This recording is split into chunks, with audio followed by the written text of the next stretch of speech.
The Latin name of this ancient plant and now infamous drug is Cannabis sativa. While this plant has been an integral part of mankind's history for countless years, you will not find it in the history books. It is a plant with two faces. On the one hand, it supplies us with hemp, whose legitimate uses includes clothing, canvas and rope making. And, on the other hand, it is the source of cannabis, the illegal psychotropic drug. This is the story of Cannabis sativa, the plant with many, many uses. We are near Le Mans, in west of France. Hemp has been grown here for hundreds of years, for both domestic and industrial use. Farmers here still use the traditional method of processing hemp, known as water retting. The stalks of hemp are extremely tough and resistant to rot, which is why it was traditionally used for ropes and canvas. Once harvested, hemp is left to soak in water before it is laid out into the fields to dry, so that the tough fibres may be more easily separated from each other. Even today, hemp fibres are broken down by hand, although an experienced hemp breaker can break from 100 to 200 pounds of hemp a day, this method still adds to the production cost.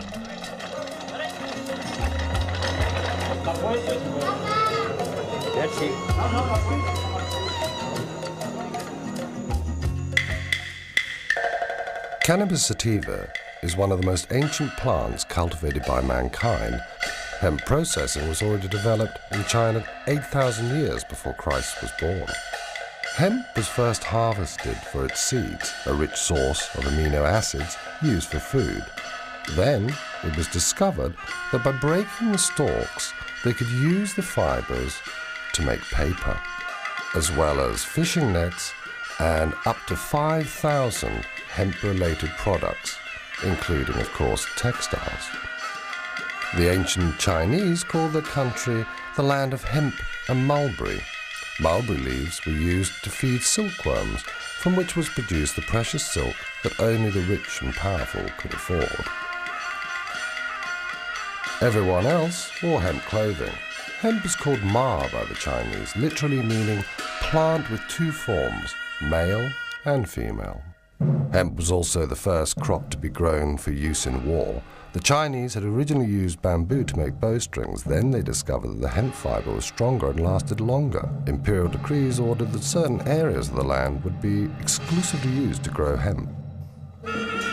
An ancient legend says that hemp paper was discovered by Sai Lun, a scribe and eunuch of the imperial court. To publicize his discovery, Sai Lun pretended to die.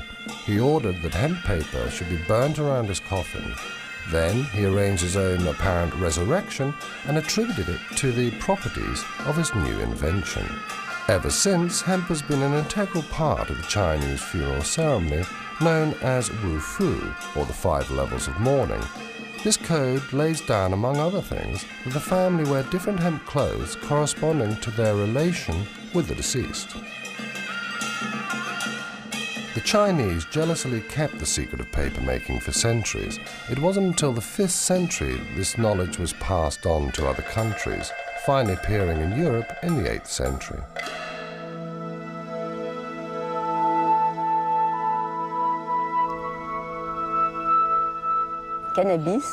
The word cannabis comes from the Babylonian canna, meaning cane or stalk, bis meaning twice, with 2 forms or sexes, cannabis.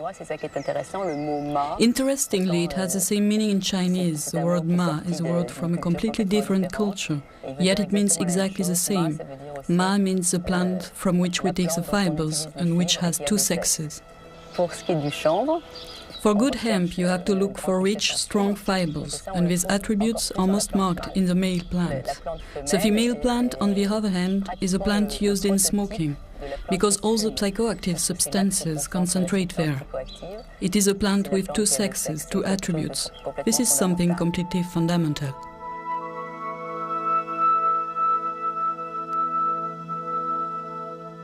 Cannabis has been used medically since the year 2800 BC, when Emperor Shen Nung founded the science of Chinese medicine. Wounds sustained in battle were bandaged in cannabis leaves.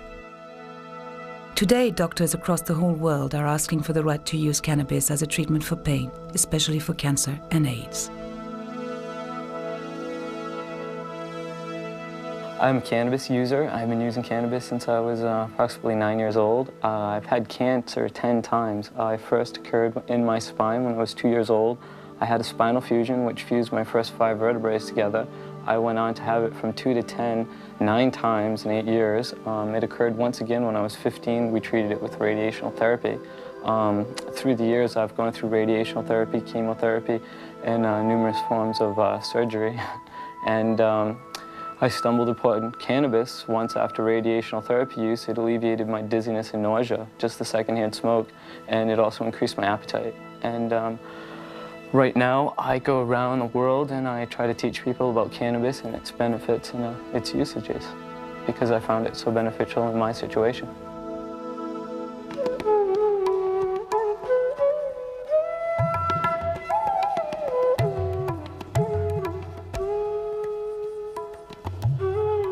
Cannabis was also grown in the foothills of the Indian continent, today's Kazakhstan, Pakistan, Nepal and Kashmir.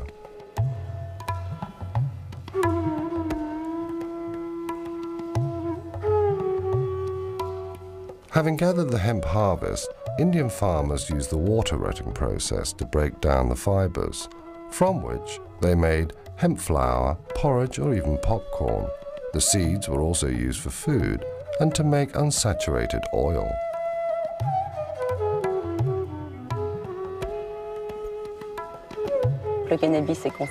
Cannabis is dedicated to Kali, the Hindu goddess, with 2 faces, destruction and reincarnation.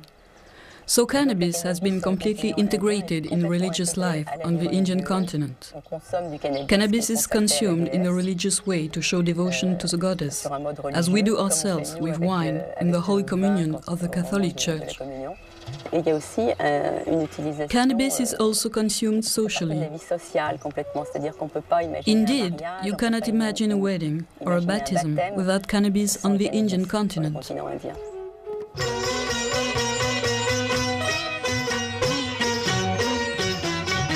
Hey man, try some of this. It's absolutely dynamite. Oh yeah?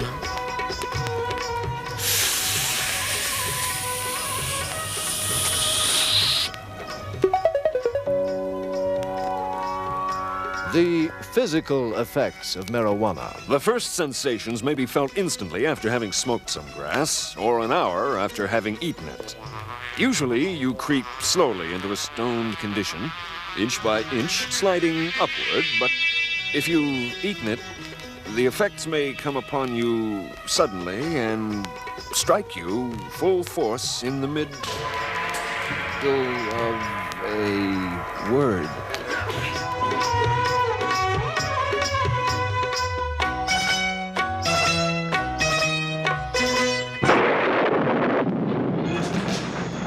In the 3rd century AD, the Roman Emperor Gallian encouraged cannabis use, which he thought would make his people happy. In a declining empire, the Romans turned increasingly to the Oriental gods, Mithras and Zoroaster. Christianity was gaining ground, partly because it incorporated elements of these Oriental religions, but not the use of cannabis. The Roman Empire really went to war on hemp. The Roman Empire provides a very good example of the importance, the strategic importance, one might say, of hemp in any society in history. The Romans had hemp arsenals either side of the Alps. They had one in Ravenna and one in Vienna. And the procurator of hemp was a very important position in the Roman hierarchy. That is not to say that hemp was only used by the Romans to make war with. It had its place in all the aspects of hemp and all the aspects of fibers that you can imagine that it would have, i.e. it figured in clothing, shelter, food, defense, aggression, and medicine. Later on, Christians associated cannabis with the devil, and its use was supposed to be part of the satanic ritual.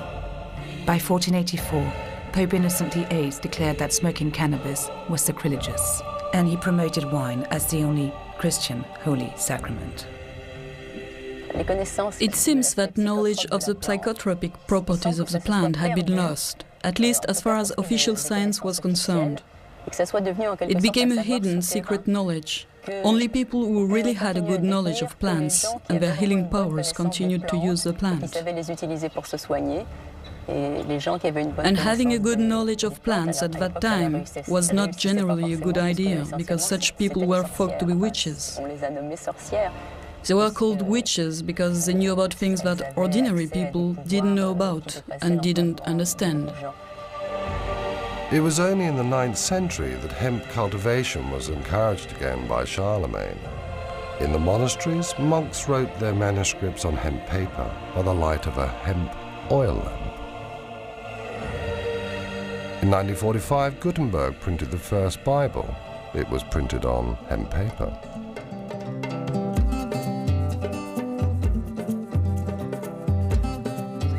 Here we go.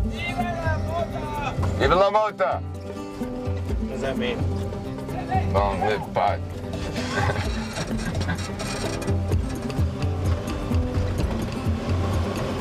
I have a good background and good education. I have 10 years of college, master's degree in biology, and 4 years in the School of Public Health at UCLA. So I started putting together a museum. Slowly people started giving me things they thought were hemp, and I looked around and found things that were historical. There was a can of hemp seed oil varnish here, and hemp Bible there that I've accumulated, 100-year-old flag, and so on. This is an ongoing educational process. I'm learning every day more and more things. People tell me things about hemp while I'm at the museum, so it's very instructive. My mother's a good example. When I learned the hemp stuff, I came to her and told her, and she says, no, it couldn't be the same plant. I know what hemp is. She's in her 80s now. I said, sorry, and gave her the book, and she's a believer now.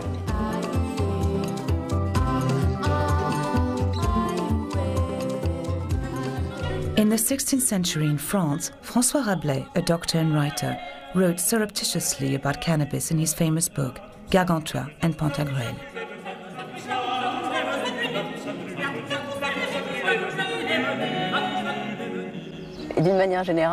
He appreciated cannabis so much that he called it Pantagruelion after his hero Pantagruel. Cannabis, for Rabelais, is Pantagruelion.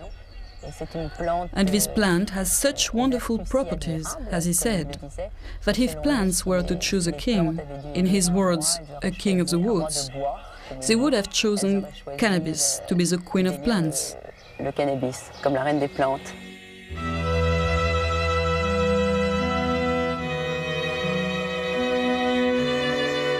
Rabelais' essay on Pantagruelion, stroke hemp, is corroborated by modern authorities.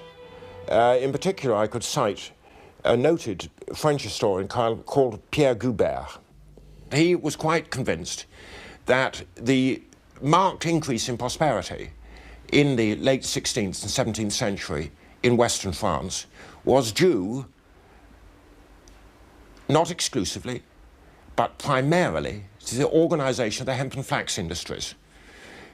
We may remember that at the end of the 15th century, Spain was the mistress of the Indies. And it was, according to Goubert, the organization of the hemp and flax industries and their sale to Spain, their trade with Spain, that led to the rise in births, in marriages, into a general level of both population and prosperity at that time in France. In 1492, Christopher Columbus discovered America and at the same time introduced hemp to the New World. He offered the natives gifts including hemp seeds and cloths. Hemp was used to make sails and rope. Thanks to this crop, France, England, Spain and Portugal could strengthen and increase their maritime power.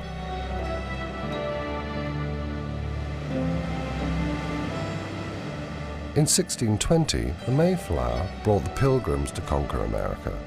In the hold, it also brought hemp seeds. 100 years later, the first drafts of the American Constitution were written on hemp paper. The same paper was used in 1776 for the Declaration of Independence. Cannabis seeds were now also brought into America by the African slaves.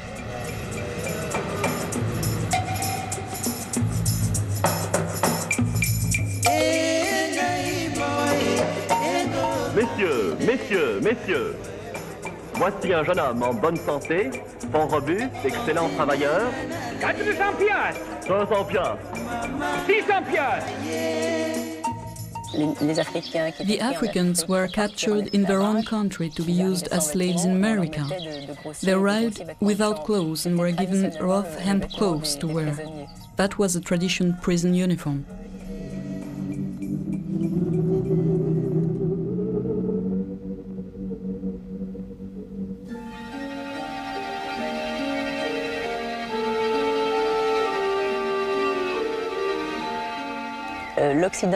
Western countries rediscovered cannabis, or at least its psychotropic properties, which had been hidden from people for centuries, during the expansion of their empires, which also introduced them to other cultural influences.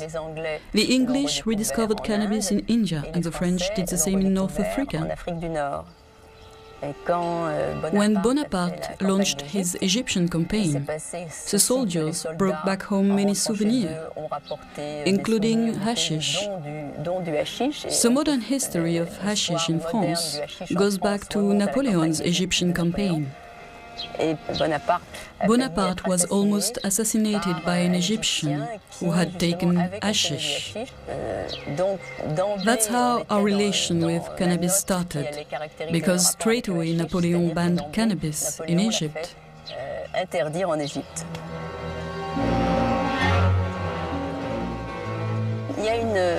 For a long time, there has been this theory in France. You can still hear it sometimes said, that the word assassin is derived etymologically from the word hashishin. But if you look closely at this theory, this is not a true derivation. Nevertheless, it has been used to discredit cannabis. What is interesting is that you can find the idea again behind the climbing myth. The West has often made such mental contortions in order to prove the real danger of cannabis.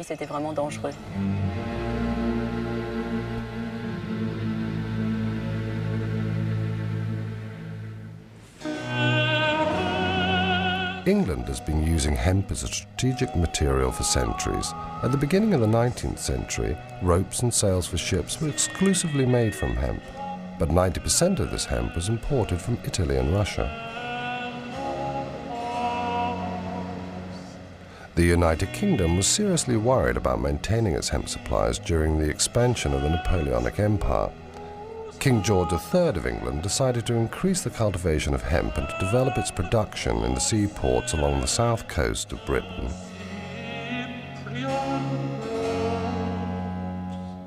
Now, Bridport is a most remarkable seaport. It has been making, growing, manufacturing hemp, flax, sailcloth, ropes, twines, nets of every conceivable description since time out of mind. And I use the phrase time out of mind because it was used in the charter by King John of 1213, where he wrote to the burgesses of Bridport and exhorted them night and day to make cables and ropes of every description. There were frequent wars with France, certainly from early medieval times, until, of course, Napoleonic Wars. And Bridport took part in that span of history. In 1803, the British Navy organised a blockade against France. Napoleon counteracted by signing an agreement with the Tsar Alexander I. This contract was called the Tilsit Treaty, and it especially forbade any export of hemp to England and America, thereby depriving them both of the use of hemp towards their sailcloth, rope, and other hemp product used in the war effort. Despite Napoleon's protests, Alexander I allowed merchants to smuggle hemp to Britain. This is one of the reasons why Napoleon decided to invade Russia. But the severe early winter of 1812 forced him to withdraw his troops and led to the end of his empire.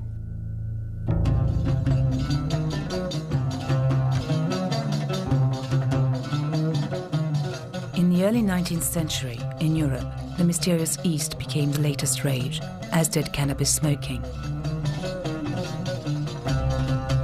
The Oriental wave influenced styles of interior decoration, clothing, and travel abroad.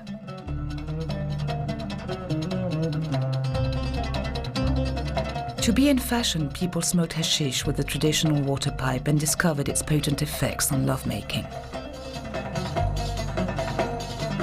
In Paris, the famous Assassin Club was located at Hotel Pimodon. Artists and writers came here to eat Dr. Joseph Moreau de Tours' famous jam, which incorporated hashish. Among them were Théophile Gautier, Eugène Delacroix, Charles Baudelaire, Alexandre Dumas, Gérard de Nerval.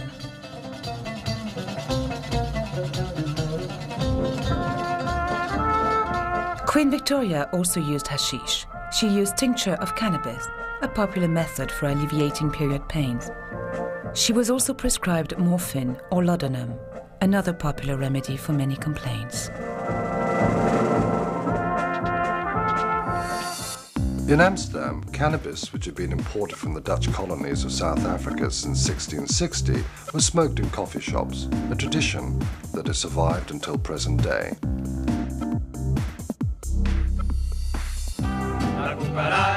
At the end of the 19th century, Indian migrants brought cannabis into Mexico, where it was named marijuana and then became the symbol of Pancho Villa's rebellion with the song La Cucaracha.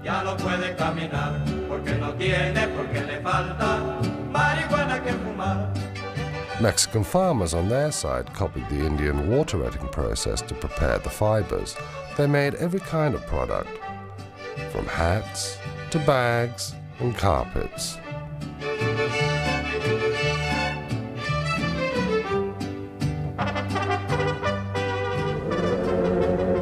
Marijuana traveled from Mexico to the southern states of America. Black people working in the cotton plantations smoked it to try and soften their harsh lives, which were aggravated by the economic aftermath of the Civil War. Marijuana fever hit the suburbs of Louisville through Dixieland jazz and swing.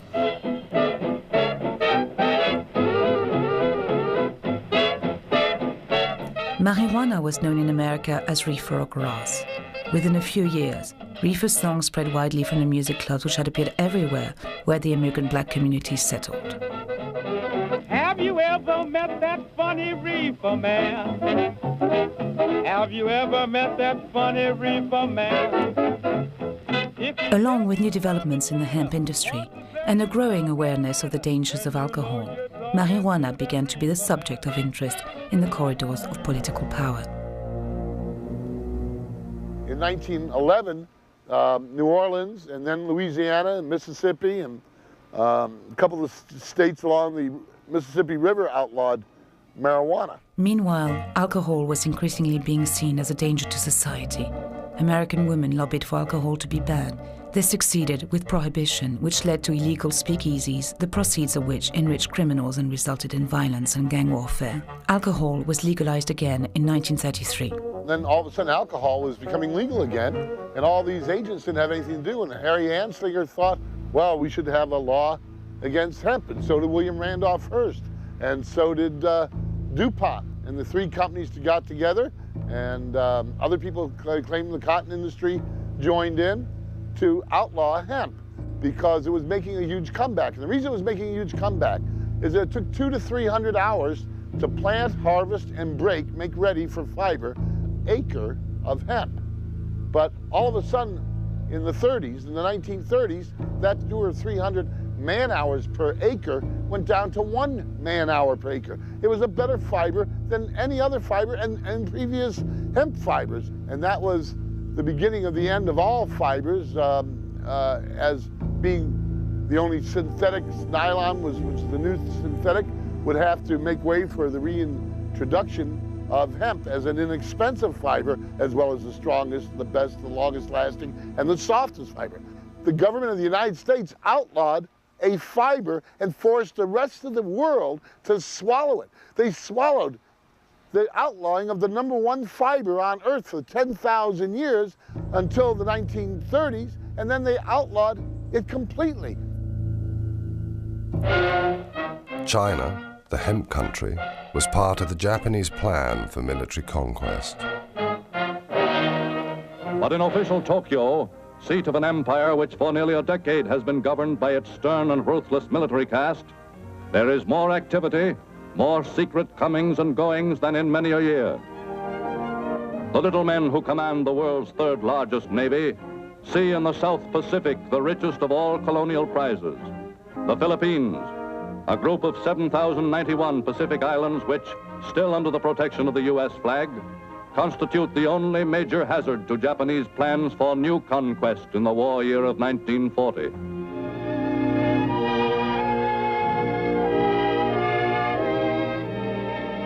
Already one important island industry, the growing and processing of Manila hemp, is almost entirely under Japanese control.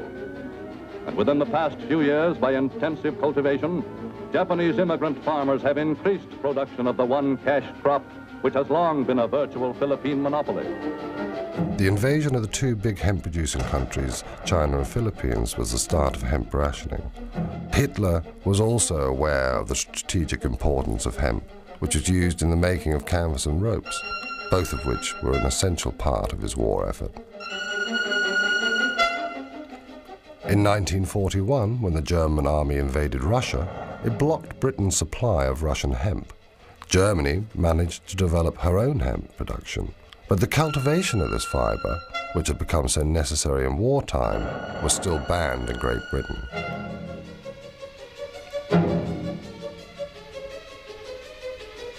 In 1942, the German troops reached the center of Russia. The land continued to produce hemp, which enabled Hitler to move confidently to the next stage of his plans for the Reich. To safeguard its own supplies of hemp, Great Britain urged India to increase production.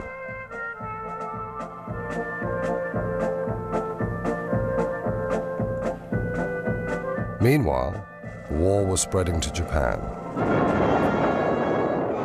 Within little more than a year, Japan, successfully employing once again the deceit and treachery which had so well served her in the past, had taken the final desperate plunge. When Japan bombed Pearl Harbor, forcing the United States of America to declare war, Americans realized they were cut off from their hemp supplies. The U.S. Navy was totally dependent upon hemp for rot-resistant ropes for their ships and for many other components. The American government then decided to redevelop their hemp industry. Marijuana was legalized again and farmers received seeds. A propaganda film called Hemp for Victory was then made to encourage this war effort.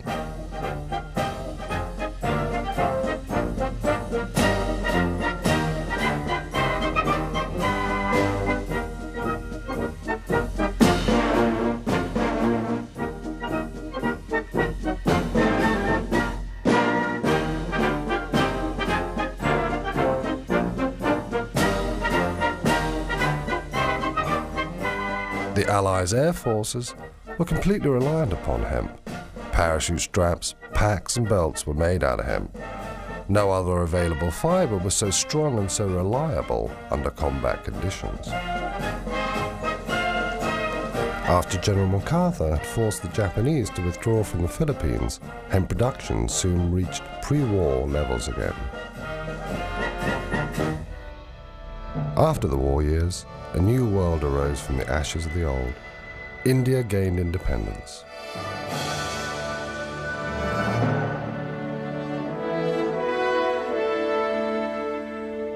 Thanks to automation, India doubled its hemp production and increased its exports to America and the rest of the world.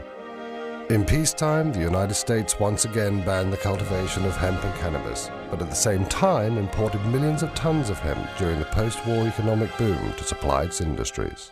For this is the port of New York, a sprawling pattern of activity covering more than 1,500 square miles. Its 650-mile waterfront, an ever-changing mirror reflecting the work of the world and its needs and tastes. Grain from Canada, and fish from Portugal and Norway. Tires from Akron, and hemp from India.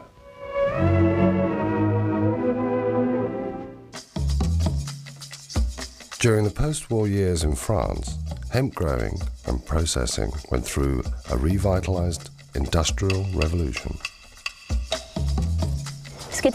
What is interesting to underline is the fact that in France hemp culture went on in spite of American prohibition. While prohibiting marijuana in the USA, they prohibited hemp too, and so you couldn't grow it anymore. In France, hemp growing went on. France was a very rural nation at that time, and remained so until the 50s. They continue to cultivate hemp there today. What happened was that synthetic fibers went on to become a huge development. And even in France, in a country where hemp growing was still legal, hemp began to widely decline, until the hemp textile industry finally died at the end of the 60s. In the 60s, hippies began a worldwide movement calling for the legalization of cannabis. English and American rock stars encouraged people to smoke it. The Beatles, led by John Lennon, turned England on by singing openly pro-cannabis lyrics.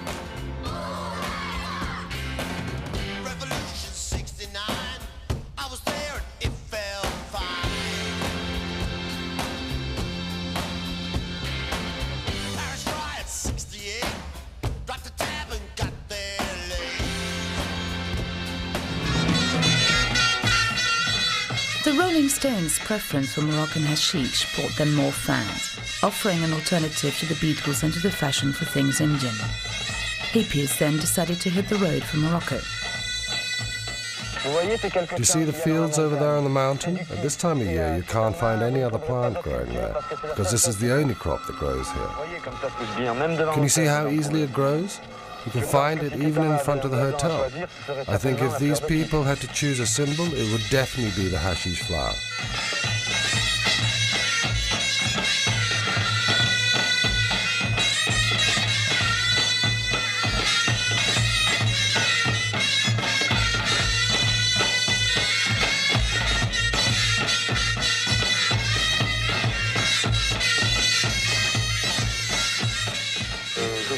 I think they grow here at least 10 tons of hashish a year, so there must be other people than hippies who buy it. In Jamaica, the Rastafarian religion advocated smoking cannabis. They called it Ganja. Herb is the sacrament of the Rastafari Church, and basically through studying the Bible, we understand that it's there for the healing of the nation. In other words, it can nourish the mind just as food nourishes the body. It's like a key that can open certain aspects of your mind. And the brain needs feeding just as the rest of your body does. But for me personally, it seems to tune you into a certain wavelength that you can't reach without it. Although I do understand that through certain meditations, one can achieve these heights without smoking herb or taking any other drugs. But in the 20th century, I personally don't have the time, so it's like a shortcut to get to this place to help you be creative. And another thing I find really interesting about weed is how through the smoking of it or the trying to acquire it, it brings together people of different classes, backgrounds, cultures. And in bringing those people together, there's an exchange of ideas, and through that exchange, other things happen. At the same time, cannabis was legalized in Holland. That's how Ben Dronkers was able to become the first legal producer of marijuana to become a millionaire. Here we find different varieties that me and my colleagues, we tested out by once in a while, looking at the plants and try them out. In that sense, it's a war where people can always look and go back to and say, this variety had a certain smell or a certain aroma. Quality is very important, and it's the most important factor where we look at. Always people think also about quantities of material you can harvest, and of course it's very difficult to have a balance. You find plants with very large, big buds, and you find plants with smaller buds. But even the plants like this that have a very small bud is one of our basic plants we have for the breeding of many of the strong varieties that you can see on this side. That means that some of the strengths and some of the important potency we always try to bring back in one variety, and that is the variety that people buy in the shop. And that is the importance of good seed, is like any farmer could know that that's the start, and then you end up with some good materials. The Sensi Seed Bank grows the best marijuana seeds in the world, I think, for many years. Also, we want to make the best hemp seeds from the world, and we're working very hard on that. For that, we made a new company that's called Hempflex, and Hempflex produced in the north of Holland on this moment, last year, 140 hectares of hemp, and coming year we want to go to 1,500 hectares.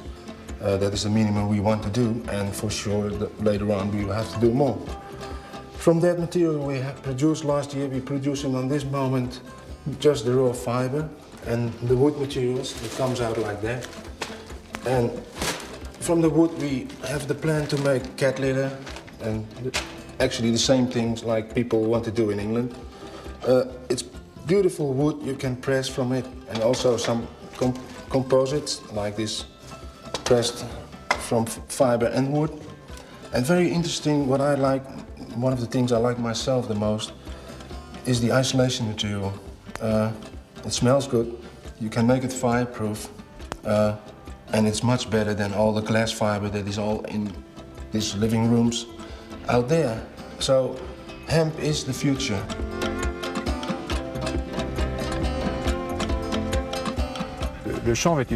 Hemp growing depends directly on contracts. We have to sign first a contract with an industrial society through our Hemp Producers Federation. At this point, it becomes possible to grow hemp. Hemp sowing is made each year around May, and you harvest it around the beginning of September.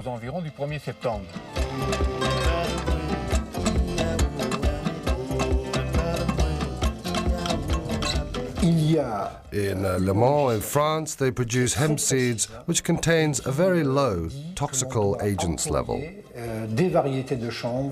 Hemp legalization is very precise and obliges producers to use varieties which have been tested and contain no drug. They must have not only a strong agricultural potential, but a very low THC rate too.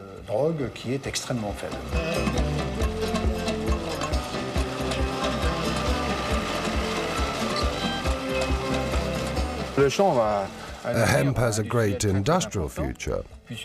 According to the tests we have made and the hemp uses we have developed, you can see that hemp adapted well to a lot of industrial uses, well, such as paper, also textile. Hemp textile has been made since the last century, up to the beginning of now the 20th century, and today we start to develop this sector again, and we hope to reach soon a top level. As far as other industrial uses are concerned, we have now a lot of French and foreign demands to test this material. Here, for example, amongst others, for a hemp industrial use, a German asked us to test and incorporate hemp in the braking disc manufacturing process, because it's very resistant and non-toxic at all. Non-toxic for human beings. Hemp renewal has drawn the attention of the American Cannabis Bible and magazine High Times, who sent their intrepid journalist Ed Rosenthal to Europe and Hungary to bring back photographs. Ed has issued a book called Hemp Today.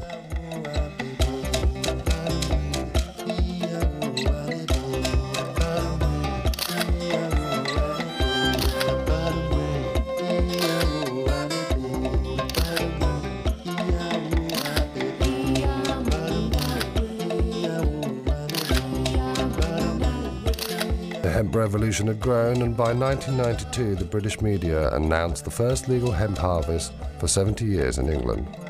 We're often asked whether people can get high from this, because obviously people see it as being cannabis, marijuana. We prefer to call it hemp. One of the things we had to convince the Home Office before they issued us the license was that we would be able to comply with current European law, which says that you must not grow varieties which have got more than 0.3% THC. Which is the cannabinol in the plant. And obviously we have been able to convince them with our trials in previous years that the varieties are totally safe. They have checked up on these crops, they've sent inspectors around, samples have been taken to check, and you can get no satisfactory effect from smoking any of this crop. Or if you smoke the entire 50-acre field behind me, you would get a very big headache that would do yourself no good at all. At the first International Ecological Festival in Frankfurt, March 1995, the green activists are successfully promoting hemp culture. The International Hemp Association was formed in 1992. We're based in Amsterdam in the Netherlands. And this group was formed primarily to facilitate communication between the various groups, sometimes factions, within the hemp world. We're a non-political organization. We try to be an impartial liaison between all sorts of factions involved with the cannabis world, whether they be involved with medical use, textile use, oilseed use, any of these various uses for hemp. Near the conference, a commercial exhibition shows the possible benefits of hemp and cannabis. Since the legalization of cannabis use in March 1995 in Germany, hemp has become fashionable in the small world of the ecological producers of this country. It's 100% natural cosmetic done of the basis of hemp oil. For example, we make this shampoo. It's a composition with hemp soap and the hair balm that they use it in combination with the shampoo, the best results gives. We have a perfume since more than 1 year in the market, a lip balm, curl cream, and the soft soap. A real fashion began with the issue of this book on hemp. Hemp has become so popular in Germany that the market today is very good for us. Some of our textiles come from Eastern Europe, from Hungary, Romania, very few from China because we are not yet satisfied with the quality. And we have also our own textiles directly produced here in Germany. I hope it will soon be legal to grow hemp in Germany, because a lot of European countries already do it. We still have a very strong bureaucratic system in Germany, and for this reason we are not yet allowed to grow hemp. But I think hemp growing will soon be legalized here too. Ecolution attempts to get more hemp grown, produced, and sold all around the world, and we do that in a variety of ways. Our pride and joy at the project that we take the most satisfaction in is the development of the first hemp jeans, the first 100% hemp blue jeans since Levi Strauss first made them in the 1860s. Hemp seeds and oil are increasingly used in cooking. In Switzerland, a cookery bestseller includes 22 recipes based on hemp.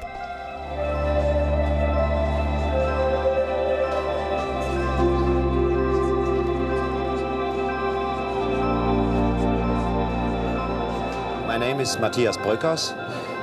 I'm a journalist and writer, and I edited Jack Herer's book, The Emperor Wears No Clothes, in Germany.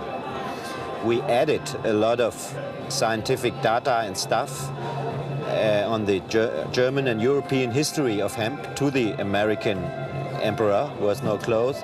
And so the book went a bestseller in Germany immediately.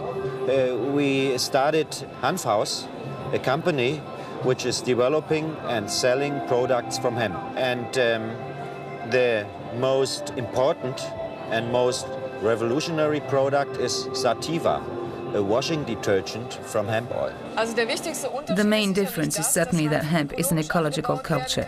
Hemp growing doesn't need any weed killer, no pesticide. This raw material grows naturally and it doesn't need any chemical interventions.